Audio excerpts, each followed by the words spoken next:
नमस्कार, मैं अजय साहू और आप देखना शुरू कर चुके हैं YouTube चैनल शोरगुल टाइम्स। विधानसभा चुनाव की तारीख निकट आते जा रही है, वैसे वैसे क्षेत्र में चुनावी सरगर्मी बढ़ते जा रही है। प्रत्याशियों ने चुनाव के लिए नामांकन दाखिल कर दिया है। चुनाव में मुख्य मुकाबला कांग्रेस और भाजपा के बीच है। जिले की 6 विधानसभा सीटों में भिलाई नगर एक ऐसा सीट है जहां पिछले चुनाव में प्रदेश में कांग्रेस की लहर का कोई विशेष असर नहीं हुआ था।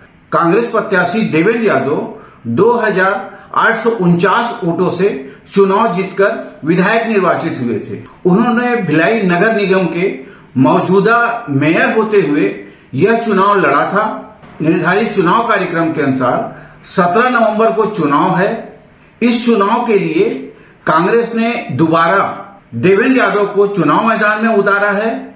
बता दें, विधायक यादव को 550 करोड़ के कोल घोटाला मामले में ईडी ने आरोपी बनाया है, जिसके चलते उनकी उम्मीदवारी को लेकर खतरा मंडराने की अटकलें लगाई जा रही थी, लेकिन कांग्रेस ने उन्हें फिर टिकट देकर इन अटकलों पर विराम जरूर लगा दिया है। भिलाई के प्रत्याशी घोषित होते ही देवेंद्र यादव ने नामांकन दाखिल करने से पहले चुनाव प्रचार अभियान का शंखनाद कर दिया था।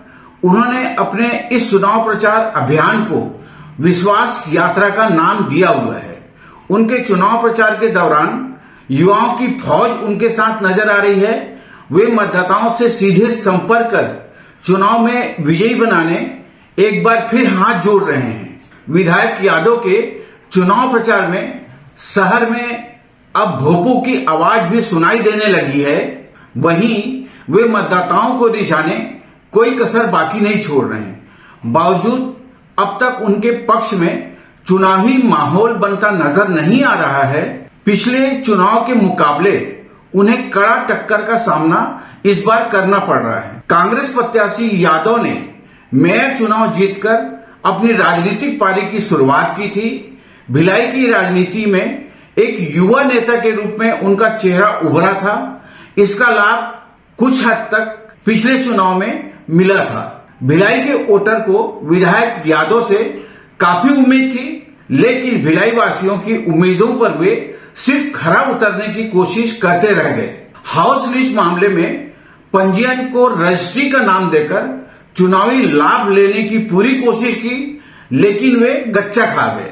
इस चुनाव में कांग्रेस प्रत्याशी को इसके दुष्परिणाम भी भुगतने पड़ सकते हैं। भिलाई में वैसे विकास के नाम पर बहुत ज्यादा कुछ करना नहीं पड़ता है। इसकी प्रमुख वजह यह है कि यहाँ के अधिकांश वोटर टाउनशिप में रहते हैं। प्राय सभी प्राथमिक या मूलभूत सुविधाएं बीएसपी प्रदान करती है। बावजूद कुछ समस्याएं ऐसी है जिसका समाधान करना जरूरी था, लेकिन विधायक यादव के इस पूरे 5 साल के दौरान इस दिशा में कोई प्रयास नहीं किया गया। टाउनशिप के लोगों को शुद्ध पेयजल के लिए तरसना पड़ रहा है। इसका प्रमाण यह है कि लोग एटीएम से पानी खरीदकर पी रहे हैं। भिलाई के इतिहास में ऐसी स्थिति कभी निर्मित नहीं हुई थी, लेकिन शुद्ध पेयजल नहीं मिलने से लोगों को एटीएम से पानी लेने मजबूर होना पड़ रहा है। टाउनशिप क्षेत्र में एक और गंभीर समस्या सीवरेज लाइन की है। पूरे क्षेत्र में सीवरेज लाइन बीएसपी की स्थापना के समय बिछाई गई है।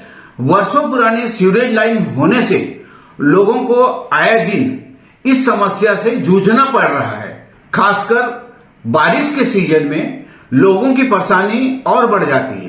बीएसपी क्वार्टरों के पीछे बने गटर का मलयुक्त पानी लोगों के घरों में प्रवेश कर जाता है, जिससे लोग नरकी जीवन जीने को मजबूर होते हैं। कुछ इसी तरह की समस्या बैकलाइन की है। साफ सफाई के अभाव के कारण प्राय सभी सेक्टरों के बैकलाइन में झाड़ियां उग गई है, जिससे सांप बिच्छू आदि जीव जंतु के घरों में घुसने का भय लोगों को सताते रहता है। टाउनशिप के लोग दिन के उजाले में भी अपने क्वार्टरों के पीछे बैकलाइन में नहीं जाते हैं। विधायक एवं कांग्रेस प्रत्याशी यादव क्षेत्र में करोड़ों रुपए का विकास करने की बात दोहराते नहीं थकते हैं, लेकिन उपरोक्त समस्याओं का समाधान अब तक नहीं हो पाया है। बहरहाल इस बार के चुनाव के लिए अब उनका चेहरा नया नहीं है। इस 5 साल के दौरान क्षेत्र के वोटर्स ने यह देख भी लिया कि विधायक यादव ने क्षेत्र के विकास के लिए क्या कुछ किया है।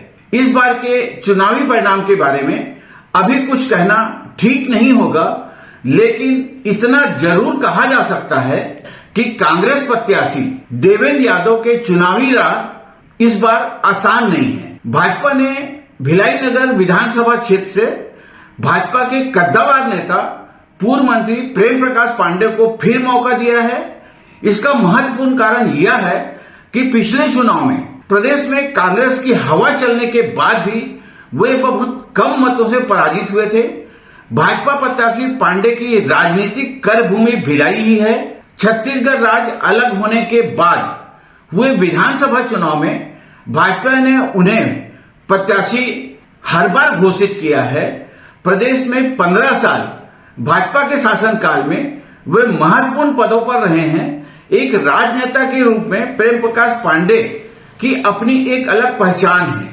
भिलाई की राजनीति करते हुए उम्र के ढलान पर पहुंच गए हैं, लेकिन क्षेत्र में उनकी सक्रियता सदैव बनी रही है। इस बार के चुनाव के लिए भी पांडेय के टिकट हासिल करने के बाद उनका जो स्वागत सत्कार हुआ, इससे पहले कभी नहीं हुआ था। यह स्वागत सत्कार इस बात की ओर इशारा करता है कि पांडेय की उम्मीदवारी को लेकर पार्टी के कार्यकर्ताओं में काफी उत्साह है।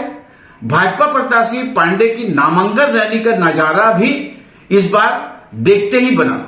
27 नवंबर को भाजपा प्रत्याशियों के सामूहिक नामांकन के बाद उनका चुनाव प्रचार अभियान अब तेज पकड़ने लगा है। वैसे भिलाई के लिए टिकट की घोषणा होते ही भाजपा प्रत्याशी पांडेय का प्रचार वैसे ही हो गया था। इस बार के चुनाव को लेकर भाजपा में एक खास बात देखने को मिल रही है, वह यह कि भाजपाइयों में इस बार एकजुटता है। पूर्व मंत्री पांडेय की उम्मीदवारी को लेकर पार्टी कार्यकर्ताओं में कहीं कोई असंतोष या बगावत की स्थिति भी नहीं है। क्षेत्र के वोटर्स उनकी कार्यशैली और जुझारूपन से अच्छी तरह वाकिफ है। खास बात यह है कि विधायक नहीं रहते हुए भी क्षेत्र के लोग उनके पास अपनी समस्याओं को लेकर पहुंचते रहे हैं और लोगों की समस्याओं को सुलझाने हर संभव उनका प्रयास रहा है। भाजपा प्रत्याशी पांडेय के चुनाव प्रचार में सभी वर्ग के लोगों की भागीदारी देखने को मिल रही है, जिससे क्षेत्र में भाजपा का एक माहौल भी नजर आने लगा है। पिछले चुनाव के मुकाबले इस बार उनकी रणभूमि में भाजपा की दमदार उपस्थिति मानी जा रही है। भाजपाई भी मतदाताओं को एक मौका और देने की अपील के साथ उन्हें रिझाने हर संभव प्रयास में लगे हैं। भाजपा के इस चुनाव में शराब, सट्टा और अपराध प्रमुख स्थानीय मुद्दा है। भाजपा प्रत्याशी प्रेम प्रकाश पांडेय का सीधा आरोप है कि शराब, सट्टा और बढ़ते अपराध से भिलाई के शांतिपूर्ण माहौल के लिए खतरा पैदा हो गया है। भिलाई की अपनी एक अलग तासीर रही है। देश में भिलाई की पहचान एक मिनी इंडिया के रूप में है। यहाँ के लोग काफी भाईचारे के साथ निवास करते हैं और यहाँ का माहौल काफी शांतिप्रिय रहा है। इस कारण भाजपा के चुनाव प्रचार का स्थानीय मुद्दा लोगों को प्रभावित कर रहा है। इसका चुनाव में भाजपा को कितना लाभ होगा अभी कुछ कहना ठीक नहीं है, लेकिन बात काफी कुछ सही है कि पिछले 5 साल में भिलाई में अपराध का ग्राफ तेजी से बढ़ा है, जो भिलाई जैसे शांतिप्रिय क्षेत्र के लिए अच्छा संकेत नहीं है। शोरगुल टाइम्स ने अपनी इस रिपोर्ट में चुनावी माहौल के साथ भिलाई की कुछ प्रमुख समस्याओं को बताने की कोशिश की है। आप भी देखें और इस वीडियो को लाइक करते हुए चैनल को सब्सक्राइब करना न भूलें। नमस्कार, धन्यवाद।